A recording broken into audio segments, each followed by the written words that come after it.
مسلمان جب سے ہدایت و جہاد کے راستے سے دور ہوئے تو غلامی اور ذلت ان کا مقدر بن گئی۔ ہمارا تابناک ماضی ہماری پہچان ہے۔ تاریخ اسلام میں خلفائے راشدین کے بعد بہت سے مجاہد سلاطین گزرے جو بہت مشہور ہیں، جنہوں نے صلیبیوں کے دانت کھٹے کیے۔ دوستوں، آج ہم تاریخ اسلام کے ایک ایسے عظیم مجاہد کا ذکر کرنے جا رہے ہیں جنہوں نے مسلمانوں کی آزادی کی جدوجہد کے لیے جہاد کا راستہ اپنایا اور بہت سی قربانیاں دیں، اور اس طرح مسلمانوں کے لیے ایک روشن دور کا آغاز ہوا۔ مگر آگے بڑھنے سے پہلے اگر آپ ہمارے چینل پر نئے ہیں اور آپ نے ابھی تک ہمارا چینل علم کی لائبریری کو سبسکرائب نہیں کیا تو اسے فوراً سبسکرائب کر لیں اور بیل آئیکن پریس کریں تاکہ ہماری ہر نئی آنے والی ویڈیو آپ تک فوراً پہنچ جائے۔ مسلمانوں کی عظیم سلطنت خوارزم کا خاتمہ ہو چکا تھا اور خلافت عباسیہ اپنی آخری سانسیں لے رہی تھی۔ اس وقت تمام ترک قبیلوں کی صورت میں رہتے تھے۔ یہ تمام قبیلے خانہ بدوش تھے۔ یہ سفر کرتے اور جہاں سرسبز علاقہ دیکھتے وہاں پر آباد ہو جاتے۔ ان میں ایک کائی قبیلہ تھا جو افراد کے لحاظ سے کافی مضبوط اور طاقتور تھا۔ سلیمان شاہ کائی قبیلے کے سردار تھے جو سچے مسلمان، نڈر اور رحم دل انسان تھے۔ ان کے مقاصد میں اسلام کی اشاعت اور انصاف کا بول بالا کرنا شامل تھا، کیونکہ یہی وہ وقت تھا جب مسلمان ہر جگہ کمزوری کا شکار تھے۔ منگول ہلاکو خان کی سربراہی میں بڑھتے چلے آ رہے تھے اور خلافت عباسیہ کے بعد سلجوق سلطنت ان کی منزل تھی۔ بازنطینی سلطنت کے صلیبی اپنی سازشوں کے جال بن رہے تھے۔ مسلمانوں کی مضبوط اور طاقتور سلجوق سلطنت اب زوال کے قریب تھی۔ ان حالات میں ضروری تھا کہ مسلمانوں کی تعداد کو بڑھایا جائے۔ سردار سلیمان شاہ کے 4 بیٹے تھے جو بہت بہادر اور جنگجو تھے۔ سلیمان شاہ تمام ترک قبائل کو متحد کرنا چاہتے تھے تاکہ مسلمانوں کو صلیبیوں کی سازشوں سے بچایا جا سکے۔ شام کے علاقے پر سلطان صلاح الدین ایوبی کے پوتے سلطان ملک العزیز ایوبی کی حکومت تھی، جبکہ اناطولیہ میں سلجوق سلطان علاء الدین کیکوبد کی حکومت تھی۔ صلیبی دونوں سلطانوں کو آپس میں لڑانا چاہتے تھے تاکہ اس خطے میں مسلمانوں کو کمزور کر کے ان کا خاتمہ کر سکے۔ سردار سلیمان شاہ نے ان سازشوں کو ختم کرنے میں بڑا کردار ادا کیا، جس کی وجہ سے ایوبی سلطان کائی قبیلے کے دوست بن گئے اور سلجوق سلطان کی بھتیجی حلیمہ سلطان کی سلیمان شاہ کے بیٹے ارطغرل سے شادی ہو گئی۔ سردار سلیمان شاہ کی وفات کے بعد ارطغرل کائی قبیلے کے سردار بنے۔ وہ بہت ذہین اور بہترین جنگجو تھے۔ جہادی سوچ ورثے میں ملی تھی۔ انہوں نے سردار بننے کے بعد صلیبیوں کا ڈٹ کر مقابلہ کیا، ان کی سازشوں کو ناکام کیا اور ان کے مشہور قلعے کراجہ حصار کو فتح کیا۔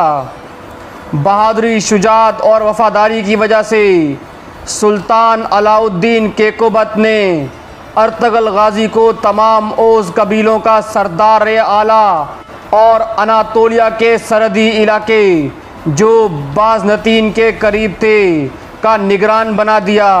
ارطغرل غازی کے ہاں 3 بیٹے گندوز، ساوجکی اور عثمان پیدا ہوئے۔ عثمان غازی کے پیدائش کا سال سن 1258 ہے۔ یہ وہی سال ہے جب ہلاکو خان نے بغداد پر حملہ کر کے خلافت عباسیہ کا خاتمہ کر دیا۔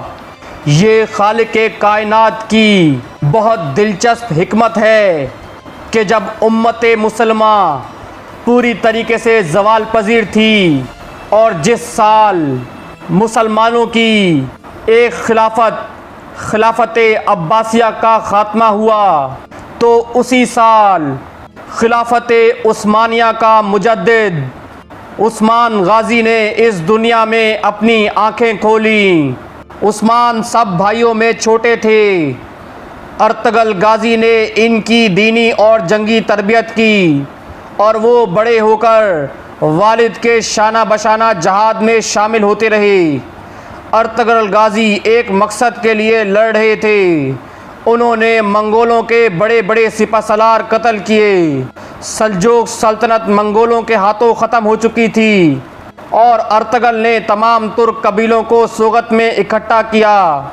صلیبیوں سے چھینے گئے علاقوں کو ایک ریاست کی شکل دی اور تعلیم و تربیت کے لیے درس گاہیں تعمیر کی گئیں تاکہ لوگ جدید علوم سے بہرہور ہوں اور اس طرح مضبوط اسلامی معاشرے کی بنیاد رکھی جا سکے۔ ارطغرل غازی نے منگولوں کا خاتمہ کرنے کے لیے فیصلہ کن جنگ کا ارادہ کیا اور اس مقصد کے لیے منگول سلطان برقے خان جو مسلمان ہو چکے تھے اور مصر کے سلطان رکن الدین بیبرس کو آمادہ کیا اور طے پایا کہ ایک بڑی فوج تیار کی جائے جس میں تمام ترک قبائل بھی شامل ہوں۔ اناطولیہ میں فیصلہ کن جنگ کا آغاز کیا گیا۔ اس جنگ میں منگولوں کو عبرتناک شکست ہوئی اور مسلمان فتح یاب ہوئے۔ شکست کے غم کی وجہ سے چند ماہ بعد ہلاکو خان مر گیا۔ غازی ارطغرل صلیبیوں اور منگولوں کو اس علاقے سے نکالنے میں کامیاب ہو گئے۔ سوغت اب ایک ریاست بن چکی تھی۔ غازی ارطغرل کی وفات کے بعد ان کے چھوٹے بیٹے عثمان کائی قبیلے کے سردار بنے اور ریاست سوغت کو مضبوط کرتے رہے۔ وہ اب ریاست سوغت کے سلطان کہلائے جاتے تھے۔ 1299 عیسوی میں سلطنت قائم کی جو سلطنت عثمانیہ کے نام سے مشہور ہوئی۔ سلطان عثمان غازی اپنے والد غازی ارطغرل کی طرح دلیر اور باصلاحیت مجاہد تھے۔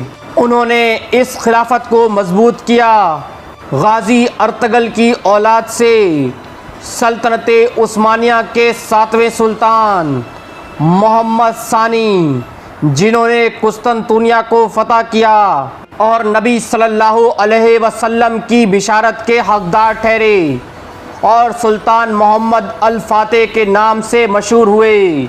اپنے عروج کے زمانے میں یہ سلطنت 3 بر اعظموں پر پھیلی ہوئی تھی اور جنوب مشرقی یورپ، مشرق وسطیٰ اور شمالی افریقہ کا بیشتر حصہ اس کے زیر نگین تھا۔ سلطنت عثمانیہ پر 1299 عیسوی سے 1922 عیسوی تک 623 سالوں میں 36 سلاطین نے فرما روائی کی، مسلمانوں کو ایک پرچم تلے جمع کیا۔ بلا شبہ یہ دور مسلمانوں کی عظمت اور عروج کا دور تھا۔ اس دور میں مسلمان جہاد کرتے رہے۔ یہودی اور صلیبی سلطنت عثمانیہ کے جاہ جلال اور عظمت سے لرزا رہے تھے۔ اللہ پاک عظیم مجاہد غازی ارطغرل اور سلطان عثمان غازی پر اپنی رحمتیں فرمائے اور ان کے درجات بلند کرے۔